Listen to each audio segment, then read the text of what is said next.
Welcome everyone to my ultimate Lost Ark alt guide. I'm going to share with you all the information you need to know when making an alt. I learned most of it from my own experience by doing it the wrong way and then learning it the right way from others. Before we start, I wanted to mention that I stream on Twitch from Monday to Friday, so if you have any questions, feel free to ask me there. Anyways, let's get started. If you have the time, having alts is important. Uh, I made an alt character just to try a different class that I was interested in. Many people might feel the same way by seeing other classes from streamers or YouTube videos, and then they decide to, yeah, let's maybe try this class. Looks really fun, right?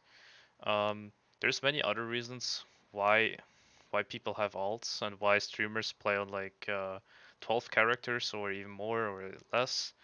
Um, the main reason is funneling mats from other characters into your main character and boosting your main character's progress. Um, you also farm Una tokens faster. Una tokens are also known as the daily tasks or weekly tasks. You also get silver or materials from the Una tasks if you do it on different characters, and farming more gold with abyss runs and mat selling. You'll also farm more gold with abyss runs and selling mats, especially in higher tiers. Another reason is also farming cards from abyss runs and other raids to complete your card set.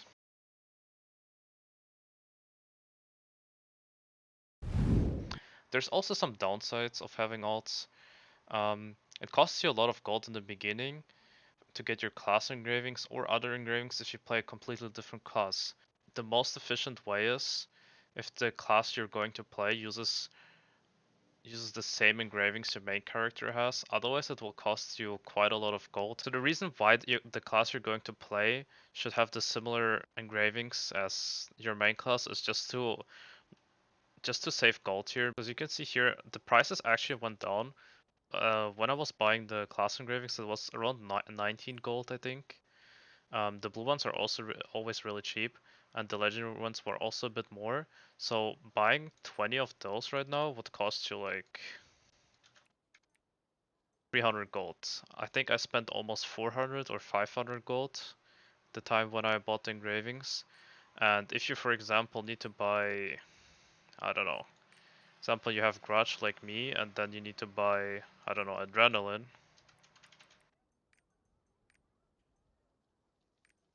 As you can see here, it's 11 gold only for the common one or uncommon one, 6 gold here. But if you want to get it, if you want to get the epic one, it will cost you 50 gold per book. So if you want to make alts, it's more efficient if you make alts that uses the same engraving. I mean, I could obviously run Grudge here, and that's what I should have done, but I burned a lot of gold on here. Another downside of having an alt character is you have to play multiple character every day, or you stack reset bonus and then play on all characters at once. Even if you don't play every day on every character, it will still take you like you'll spend a lot of time in the game. And some people don't have the time for that, but they want to make an alt because it's significantly boosts your progress. So that's another downside. And the third one is you have to learn other playstyles and new abilities that will take time. I actually run a lot into the issue that I press like wrong abilities, or it's not even that. I have to constantly look at my abilities when I do Guardian raids and Abyss dungeons, because I'm just not familiar with the abilities right now. So that's also another little negative right there.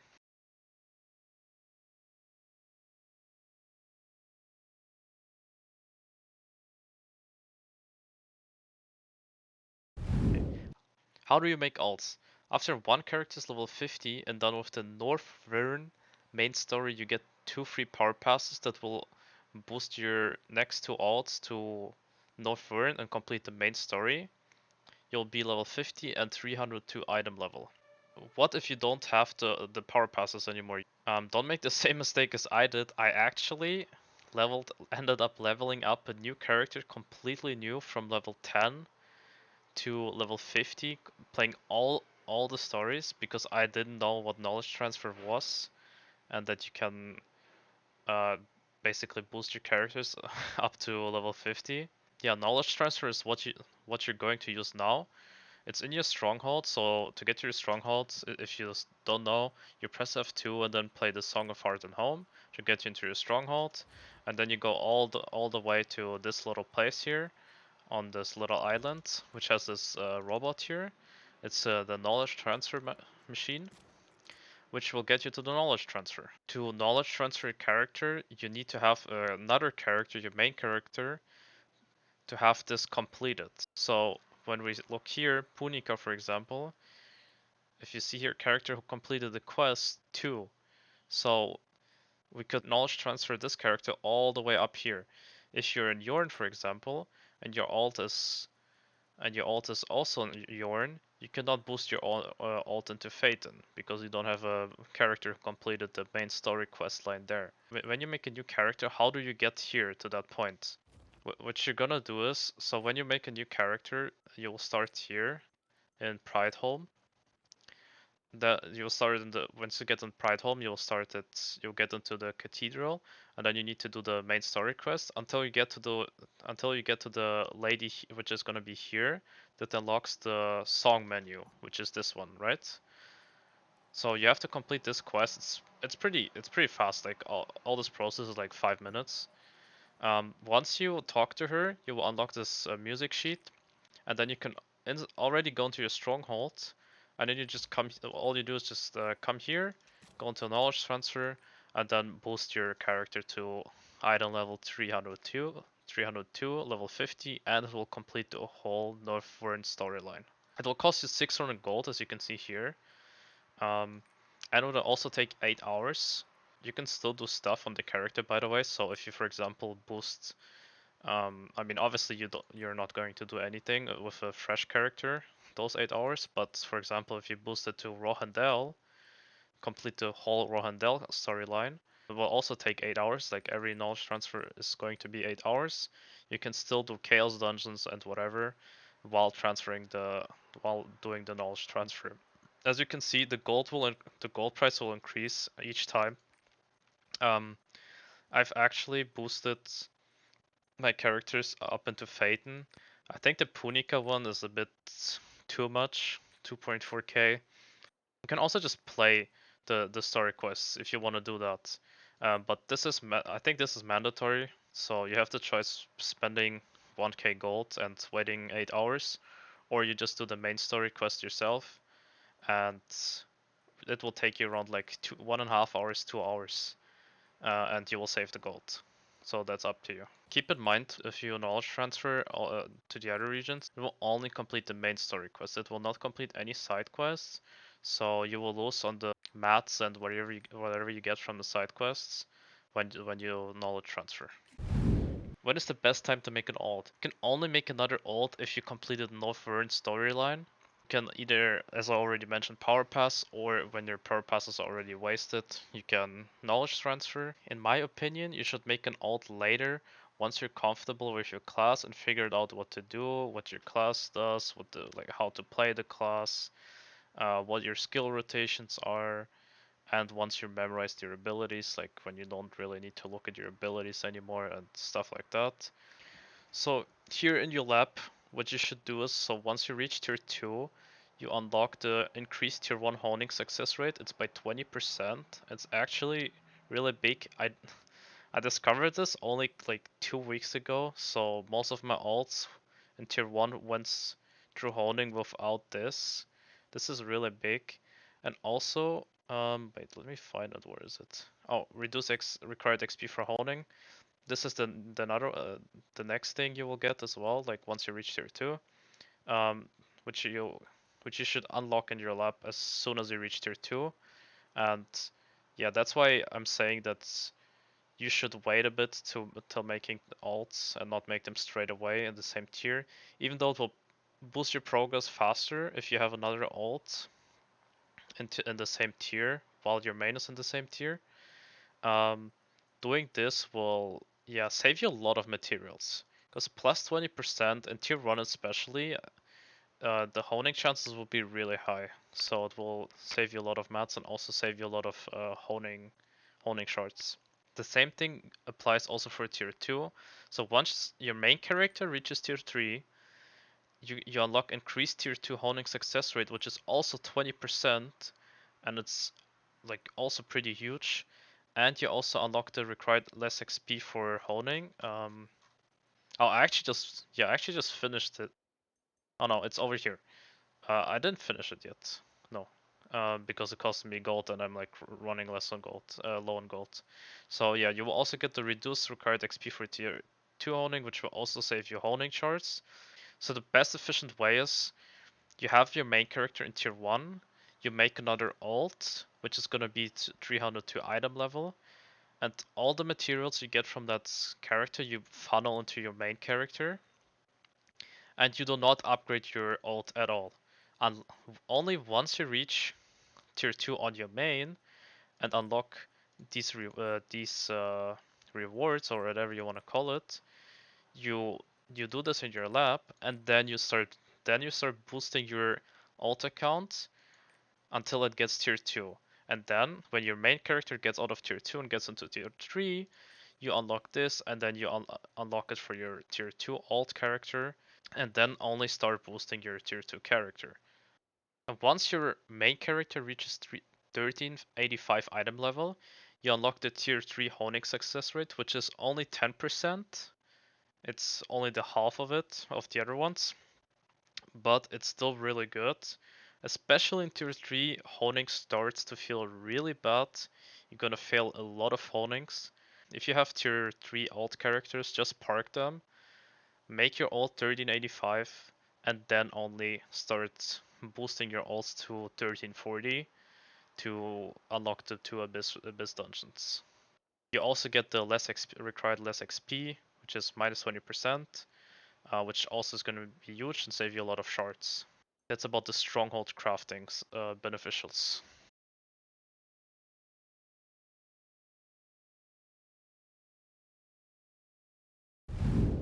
Okay, so now we get to what do I do with my alts?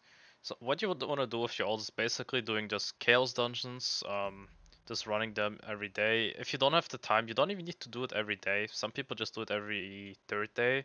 Just stack the rested bonus up, and then you get the extra materials.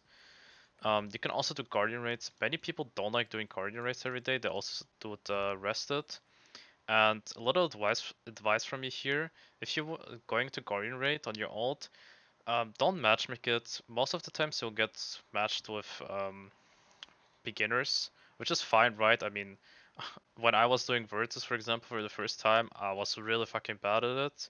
Took me almost like the whole 20 minutes to complete the raid of 4 other people. So just go into Party Finder. Then you can look for each guardian raid if there's a party. Many people offer here free carry. Some people offer also carry for gold, but just make sure to look here for groups maybe. Or what I like to do is if there's no group here, just create a lobby and do alt run x2, and then I type like free carry, not free carry appreciated. And then you just select the guardian you're about to do. And yeah, actually, most of the times it will take you maybe like 5 minutes for people to join. If you find a carry who joins, um, people will come here like really fast. So once you get like a tier 3 guy here, people are started applying because they see, oh yeah, that's just a free carry, and then your guardian rate is just gonna take about 1 or 2 minutes. So make sure to use that. It's really helpful and makes your guardian rates really fast. If you don't have a carry in your team, it's also fine. You will have some other people who are alts too, and will make your guardian rate experience also a bit more enjoyable and faster. Just make sure to check engravings, right? If the people are actually alts or not. So that's just a little advice from me, how I like to do it.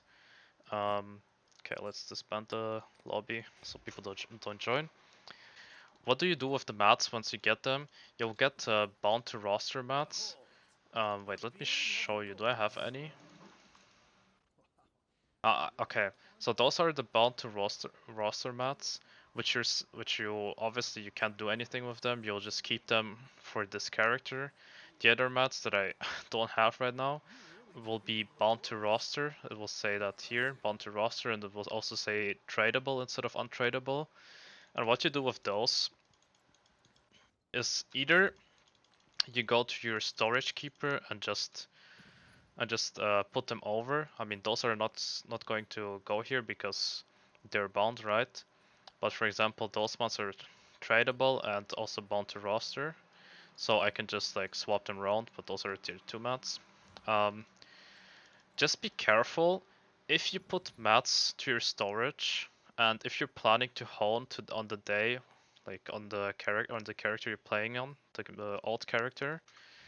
Um, do not do not put them to the storage keeper. You should rather just go to the mail guy, write a letter, and then send it to your whatever your main character is called, right? Like I don't know, uh, 1, 2, 3, right? And then you just like uh put here whatever you want to send. Like I don't know. Okay, I can't send anything here. Okay, I have nothing. I have nothing to send right now. But then you just attach the things that you want to send. And I don't know how long it takes to send a normal mail, but I always send express mail. It will cost you around only 2000 silver. So just send it to your main character if you're planning to hone with the materials, because otherwise, when you're going to hone, it will first use the mats from your inventory, and once your mats in your inventory are at zero or like running out, it will start using the mats from your storage keeper. So yeah, make sure to use the mail if you're planning to hone. If not, you can just easily put them to storage keeper and then switch characters, right? Do not forget to do the weekly abyss dungeon, which will also give you mats, accessories, stones, and stuff, and also cards. Many people run card runs do card runs on their alts. Another thing which you can do on your alt character is the weekly tasks and daily tasks, also called Una tasks.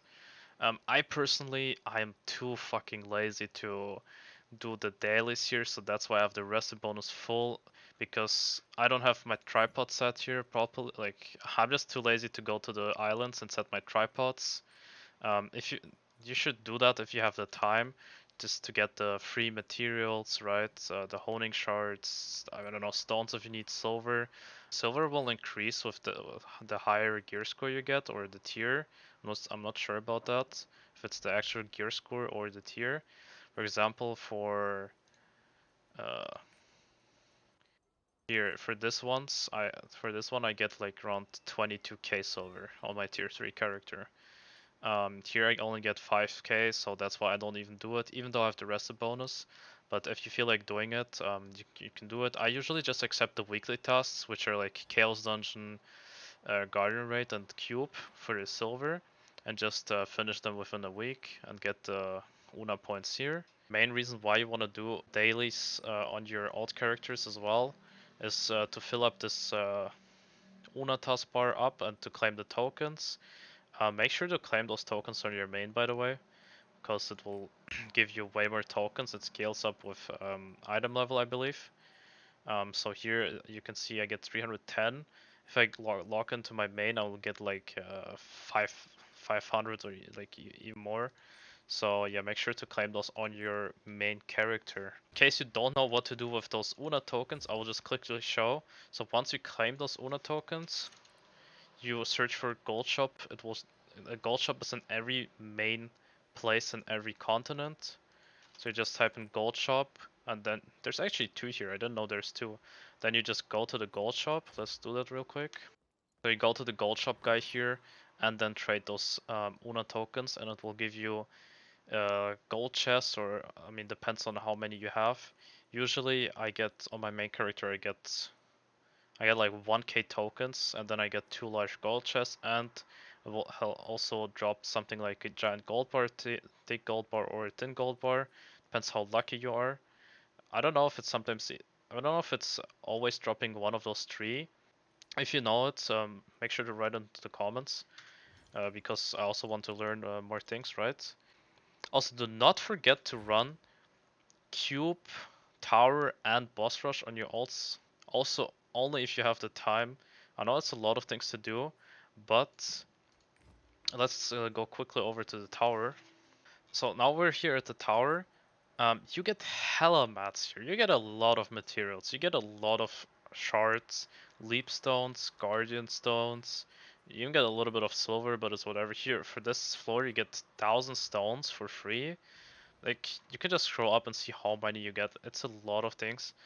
You don't get engravings anymore. You only get engravings on your make. Like the first time you do it on your main character, there was like engravings, I remember, and shards, but now you get on your old characters you will only get mats here, so make sure to do those.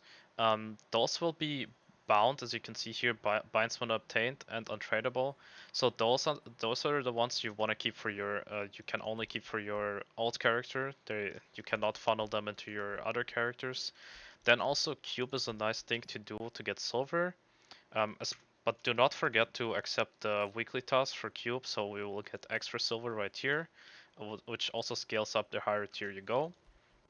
And once you reach tier 2, you'll be able to do boss rush, which is also a nice way to get the life leap stones and gems, which I don't know how much they sell for in tier 2. I actually never sold the tier 2 gem, I think.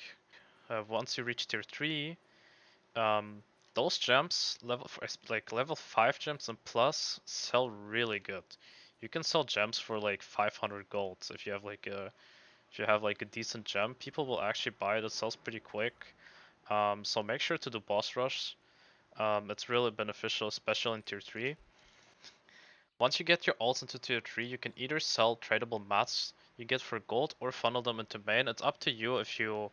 It depends on what you need. If you're running low on gold, you can sell your mats that are tradable, which I believe the tradable mats, especially the leap stones, will drop from guardian raids. That's where you get the tradable ones from, and you can sell them, and they go pretty good. Yesterday they were about 27 gold. Obviously, you can also sell the mats in tier 1 and tier 2, but they won't really give you anything. So yeah, as you can see here, the tier 1 guardian stones give you only 1 gold, the tier 2 one gives you 3. What? This is 3 gold right now? Wow, the price have been going down actually quite a lot. Yeah, this one used to be like 6 or 7 gold. I mean, obviously you can sell the tier 1 and tier 2 mats too, but you don't really benefit from it. Um, let's check this. This one goes for 7 gold. Uh,